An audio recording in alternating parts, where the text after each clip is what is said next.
The story of Sorriso Kitchen is really, it's a love story. The Bellises are such a wonderful family. They love their son Nico, they love their son LJ, and to spend so much time together as a family and open it up to the community and our school is a story like none other. So we really appreciate everything that you're doing for our school and the community. So thank you, Sorriso Kitchen. Thank you.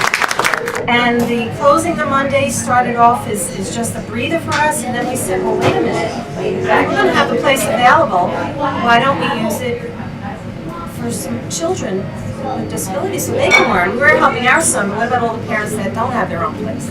It's such joy out of seeing those kids come in on Mondays and put their aprons on. And they give us their whole. I mean, one young man, they were cleaning up and he just kept going. They were saying, it's time to go, we've got to take off your apron and go back. And he just kept going. We knew we kind of had the right recipe, so to speak, for this place. We had a vision for the place. My wife is really, this is her design. Everything you see is a result of what was in her mind. I was in the restaurant business years ago.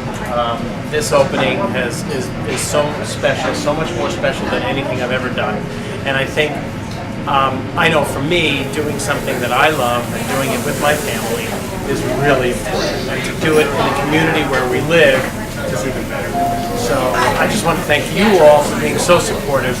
And the last thing I want to say is, at the end of the day, we want to feed you.